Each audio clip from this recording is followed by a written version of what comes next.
નમસ્કાર મિત્રો, સ્વાગત છે તમારું એક નવા વિડીયોમાં। મિત્રો, પ્રયાગરાજ મહાકુંભ મેળામાં એસપી સાહેબ એક માળા વેચવાનો વેશ બનાવીને ડ્યુટી કરી રહ્યા હતા અને બજારની ગતિવિધિ પર નજર રાખી રહ્યા હતા।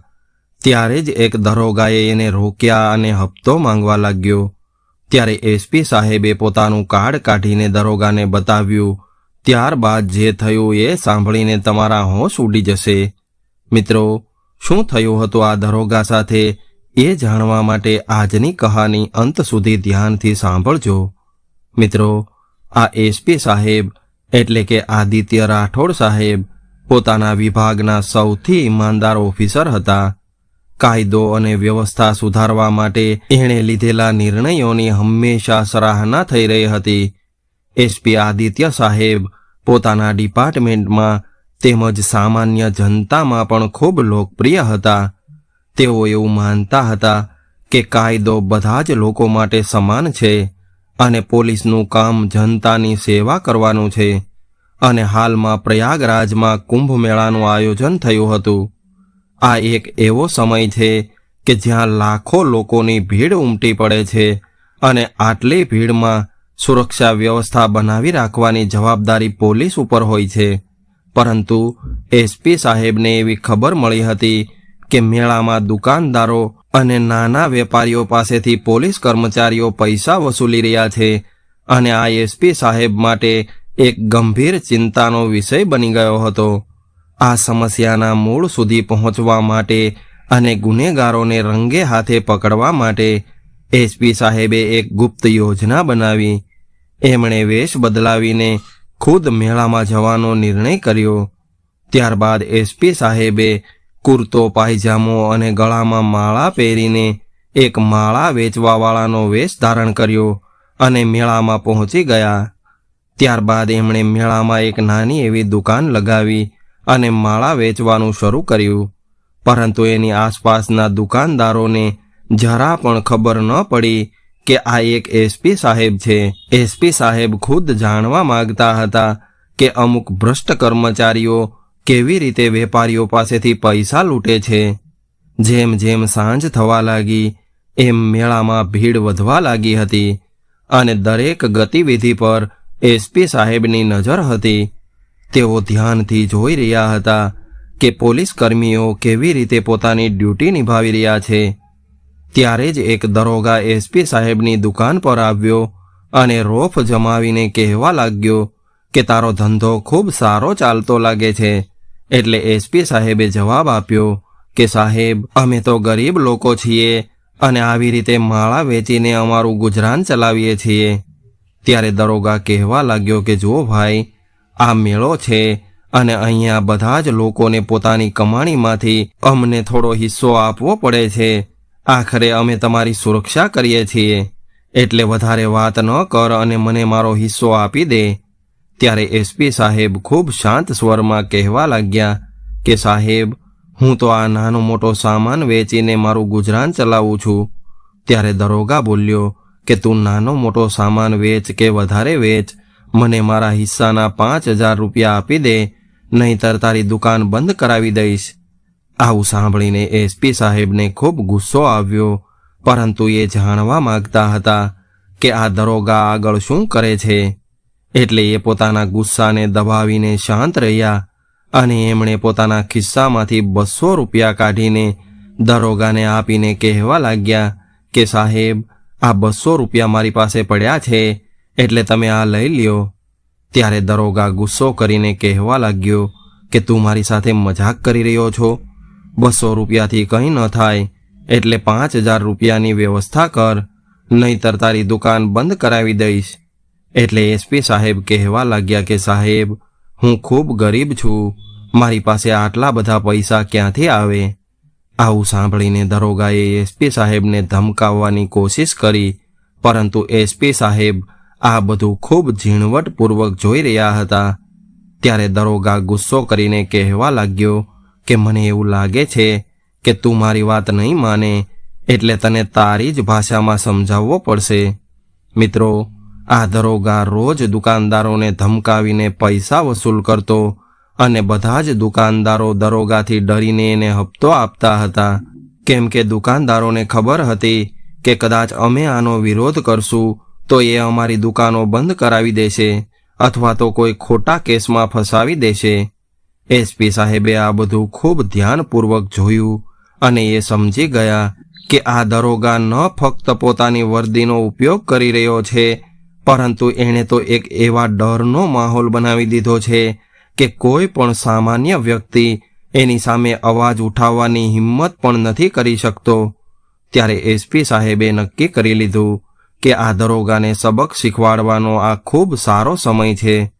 ત્યારબાદ એસપી સાહેબ ખૂબ વિનમ્રતાથી કહેવા લાગ્યા કે સાહેબ, મારી એટલી હેસિયત નથી કે હું તમને 5,000 રૂપિયા આપી શકું, અને કદાચ તમે ચાહો તો મારી પાસે જે કંઈ પણ છે એ લઈ શકો છો. ત્યારે દરોગા કહેવા લાગ્યો કે કદાચ તારી પાસે પૈસા નથી તો અહીંયા દુકાન લગાવવાની હિંમત કેવી રીતે કરી? ચાલ, તારો સામાન બાંધી લે અને અહીંથી નીકળી જા, નહીતર હું હમણાં જ તારો સામાન જપ્ત કરાવી લઈશ. દરોગાની આવી ધમકી સાંભળીને આસપાસના દુકાનદારો પણ ડરી ગયા, એટલે ઘણા દુકાનદારોએ પોતપોતાના પૈસા કાઢીને દરોગાને આપવાનું શરૂ કરી દીધું. આવું બધું જોઈને એસપી સાહેબ ખૂબ વ્યથિત થઈ ગયા, પરંતુ હજુ સુધી એસપી સાહેબે પોતાની અસલી ઓળખાણ છુપાવી રાખી હતી. ત્યારે દરોગા વળી પાછો કહેવા લાગ્યો કે તું જલ્દીથી તારો સામાન બાંધીને અહીંથી નીકળી જા, અને બીજી વાર અહીંયા જોવા મળીશ તો સીધો જ લોકઅપમાં પૂરી દઈશ. ત્યારે એસપી સાહેબે ખૂબ વિનમ્રતાથી કહ્યું કે સાહેબ, તમે વર્દી પહેરો છો, અમે તો તમારી પાસેથી અમારા રક્ષણની આશા રાખીએ છીએ, પરંતુ તમે તો ખુદ અમને પરેશાન કરો છો. આવું સાંભળીને દરોગાને ખૂબ ગુસ્સો આવી ગયો અને કહેવા લાગ્યો કે અરે, તું મને સલાહ આપી રહ્યો છો? તને ખબર છે કે હું કોણ છું? હવે માથાકૂટ કર્યા વગર પૈસા કાઢ, નહીતર પોલીસ સ્ટેશન આવવા માટે તૈયાર થઈ જા. એસપી સાહેબ અત્યાર સુધી પોતાના ગુસ્સાને કાબૂમાં રાખીને બેઠા હતા, પરંતુ દરોગાનું આવું વર્તન એનાથી સહન ન થયું, એટલે એમણે પોતાના ખિસ્સામાંથી મોબાઈલ કાઢ્યો અને આ દરોગાની હરકતોનું રેકોર્ડિંગ કાઢીને એને બતાવીને કહેવા લાગ્યા કે સાહેબ, અહીંયા તમે જે કંઈ પણ કરી રહ્યા છો એ બધું જ મારા ફોનમાં રેકોર્ડ થઈ ગયું છે, અને કદાચ આ રેકોર્ડિંગ હું વાયરલ કરી દઈશ તો શું થશે? ત્યારે આ દરોગા પહેલાં તો હસવા લાગ્યો અને પછી એસપી સાહેબ પાસેથી મોબાઈલ છીનવવાની કોશિશ કરવા લાગ્યો.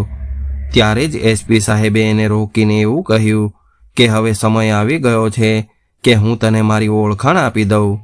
ત્યારબાદ એમણે પોતાના ખિસ્સામાંથી પોતાનું આઈડી કાર્ડ કાઢ્યું અને દરોગાને બતાવવા લાગ્યા. એસપી સાહેબનું આઈડી કાર્ડ જોઈને દરોગાની આંખો ફાટી રહી ગઈ. હવે એના ચહેરાનો રંગ ઉડી ગયો હતો, કેમ કે અત્યાર સુધી જે વ્યક્તિ એને એક મામૂલી દુકાનદાર લાગી રહ્યો હતો એ તો જિલ્લાના સૌથી વરિષ્ઠ પોલીસ ઓફિસર હતા. આસપાસના દુકાનદારો જે અત્યાર સુધી ડરેલા હતા એ પણ આ બધું હેરાનીથી જોઈ રહ્યા હતા. ત્યારે એસપી સાહેબે કહ્યું કે હું એસપી આદિત્ય રાઠોડ છું, અને આવી બધી હરકતો તમે મારી સામે કરી છે, એટલે હવે તમે જણાવો કે તમારા વિરુદ્ધ શું કાર્યવાહી થવી જોઈએ. હવે દરોગાનું બધું જ ઘમંડ તૂટી ગયું હતું, એટલે એ ડરતા ડરતા હાથ જોડીને એસપી સાહેબ પાસે માફી માંગવા લાગ્યો. પરંતુ એસપી સાહેબના ચહેરા પર હવે કઠોરતા હતી. એમણે નક્કી કરી લીધું હતું કે આ ભ્રષ્ટાચારને ખતમ કરવો છે. મિત્રો, અત્યાર સુધી જે દરોગા આ દુકાનદારોને ડરાવીને ધમકાવી રહ્યો હતો એ દરોગા આજે એક સાધારણ દુકાનદાર સામે હાથ જોડી રહ્યો હતો. પરંતુ આ કોઈ સાધારણ દુકાનદાર નહોતા, આ એસપી આદિત્ય રાઠોડ સાહેબ હતા, જે પોતાની સાદગી અને ઈમાનદારી માટે પ્રસિદ્ધ હતા. આ દરોગાની કરતૂતો હવે એના જ ગળા પર લટકી રહેલી તલવાર બની ગઈ હતી. ત્યારબાદ એસપી સાહેબ આસપાસના દુકાનદારોને બોલાવીને કહેવા લાગ્યા કે તમે બધા જ લોકો અહીંયા વેપાર કરવા આવ્યા છો, તમારા પરિવારનું ગુજરાન ચલાવવા આવ્યા છો, એટલે કોઈ પણ પોલીસકર્મી, કદાચ એ ગમે એટલો મોટો અધિકારી હોય તો પણ તમને ધમકાવી ન શકે. કાયદો તમારી રક્ષા માટે છે, તમને ડરાવવા માટે બિલકુલ નથી. કદાચ કોઈ તમારી પાસેથી ખોટી રીતે પૈસા માગી રહ્યો હોય તો તમે મને ફરિયાદ કરી શકો છો, એટલે હવે તમારે ડરવાની કોઈ જરૂર નથી. એસપી સાહેબની આવી વાત સાંભળીને દુકાનદારોની અંદર એક આશાનું કિરણ જાગ્યું. એમણે પહેલી વાર એવું મહેસૂસ કર્યું કે અમારી સમસ્યાઓને સાંભળવા માટે એક જવાબદાર અધિકારી અમારી સાથે છે. ત્યારે એક વૃદ્ધ દુકાનદારે હિંમત ભેગી કરીને એવું કહ્યું કે સાહેબ, આ દરોગા ફક્ત મારી પાસેથી જ નહીં, પરંતુ અહીંયાના બધા જ દુકાનદારો પાસેથી ધમકાવીને પૈસા લઈ ચૂક્યો છે. એના લીધે અમે ખૂબ પરેશાન છીએ, પરંતુ એના ડરના લીધે અમે લાચાર હતા. પરંતુ આજે તમે જે કર્યું છે એના માટે અમે તમારા આભારી છીએ. ત્યારબાદ એસપી સાહેબ કહેવા લાગ્યા કે આ તો મારું કામ છે અને કાયદો બધા જ માટે બરાબર છે.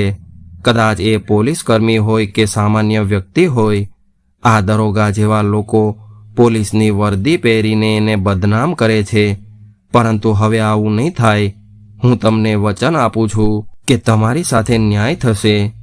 ત્યારબાદ એમણે દરોગાને કહ્યું કે તે જે કંઈ પણ કર્યું છે એના માટે તને સજા મળશે. તે આજે પોલીસની મર્યાદાને ઠેસ પહોંચાડી છે, એટલે તારા વિરુદ્ધ તપાસ થશે અને કદાચ તારા અપરાધ સાબિત થશે તો તારે કાયદેસરની કાર્યવાહીનો સામનો કરવો પડશે. આવું સાંભળીને દરોગાનો ચહેરો ફીકો પડી ગયો, કેમ કે એ જાણતો હતો કે હવે મારી પાસે બીજો કોઈ રસ્તો નથી. હવે એની આંખોમાંથી આંસુ નીકળવા લાગ્યા. પરંતુ એસપી સાહેબે પોલીસ નિયંત્રણમાં કોલ કરીને દરોગાને હિરાસતમાં લેવાનો આદેશ આપ્યો. સાથે સાથે એમણે અન્ય અધિકારીઓને આદેશ આપ્યો કે મેળામાં તૈનાત કરેલા બધા જ પોલીસ કર્મીઓની હરકતો પર નજર રાખવામાં આવે અને આવી ઘટનાઓનો રિપોર્ટ તરત જ આપવામાં આવે. મિત્રો, અત્યાર સુધી જે લોકો ચૂપચાપ અન્યાય સહન કરી રહ્યા હતા, એ લોકોની અંદર હવે હિંમત આવી ગઈ હતી. ત્યારે એસપી સાહેબે પોતાના સાદગી ભર્યા શબ્દોમાં વેપારીઓને ભરોસો અપાવ્યો કે તમારી રક્ષા કરવી એ અમારી જવાબદારી છે. એટલે કદાચ કોઈ તમને પરેશાન કરતું હોય તો કોઈ પણ ડર રાખ્યા વગર મને જણાવી શકો છો. કાયદો હંમેશા તમારી સાથે છે. એસપી સાહેબે આગળ કહ્યું કે તમે બધા જ મહેનત કરીને કમાવાવાળા લોકો છો, એટલે કોઈ પણ વ્યક્તિથી ડરવાની તમારે કોઈ જરૂર નથી. આજે આ દરોગા પકડાઈ ગયો છે, પરંતુ તમે બધા જ લોકો જાગૃત અને સાહસી બનશો તો ભવિષ્યમાં કોઈ પણ અધિકારી તમને પરેશાન કરવાની હિંમત નહીં કરે. દુકાનદારોએ એસપી સાહેબની આ બધી વાતો ખૂબ ગંભીરતાથી સાંભળી. ત્યારે એમાંથી એક યુવાન દુકાનદાર, જે અત્યાર સુધી ચૂપચાપ ઊભો હતો, એ કહેવા લાગ્યો કે સાહેબ, તમારી આ કાર્યવાહીએ અમને ખૂબ હિંમત આપી છે. અમને અત્યાર સુધી એવો ડર હતો કે કદાચ અમે ફરિયાદ કરશું તો આ લોકો અમારા પર કાર્યવાહી કરશે, પરંતુ આજે તમે જણાવી દીધું છે કે કાયદો હંમેશા સાચા લોકોની સાથે ઊભો છે. ત્યારબાદ એસપી સાહેબ દરોગાને કહેવા લાગ્યા કે તારી વર્દી તારી તાકાત હતી, પરંતુ તે આ વર્દીને તારો ખિસ્સો ભરવાનું સાધન બનાવી દીધી. અરે, પોલીસની વર્દી સન્માનનું પ્રતીક હોય છે અને આ વર્દી પહેરવાવાળાનું કર્તવ્ય હોય છે કે એ જનતાની સેવા કરે. પરંતુ તારા જેવા લોકો વર્દીને બદનામ કરે છે અને તારી આ ભૂલ માફ કરવા લાયક બિલકુલ નથી.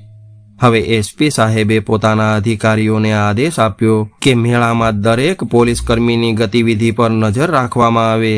કોઈ પણ અધિકારી ભ્રષ્ટાચાર કરતો પકડાઈ જશે તો એના પર કડકમાં કડક કાર્યવાહી કરવામાં આવશે.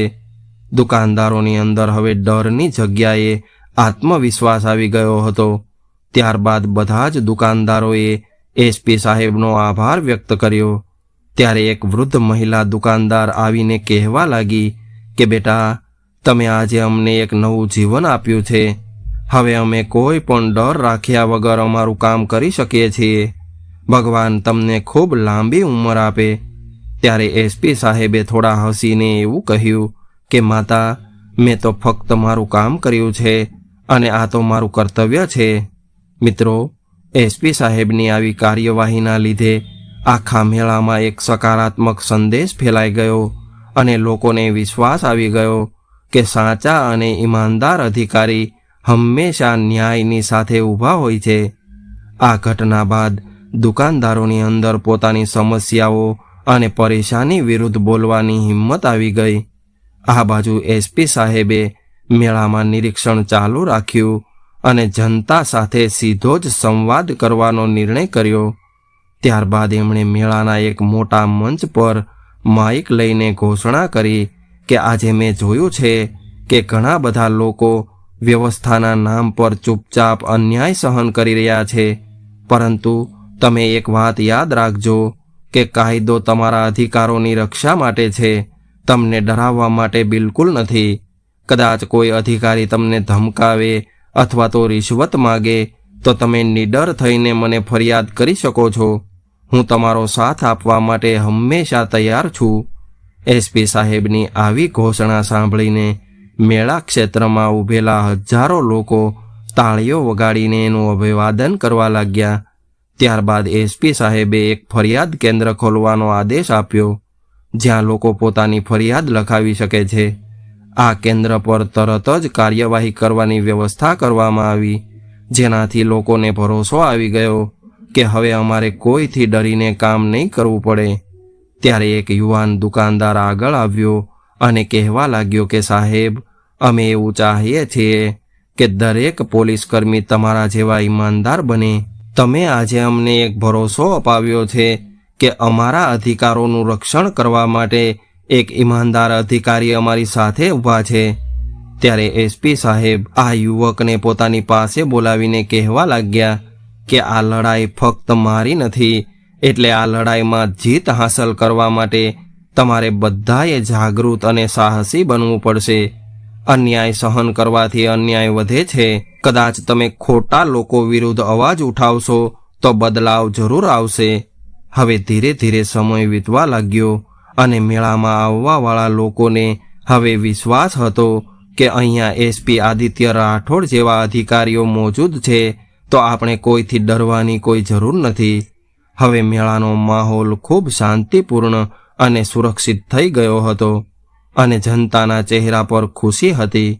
તો મિત્રો, આજની સ્ટોરી તમને કેવી લાગી કોમેન્ટમાં જરૂર જણાવજો, અને પસંદ આવી હોય તો વિડીયોને લાઇક, શેર અને નવા હોય તો ચેનલને સબસ્ક્રાઇબ જરૂરથી કરજો. હર હર મહાદેવ.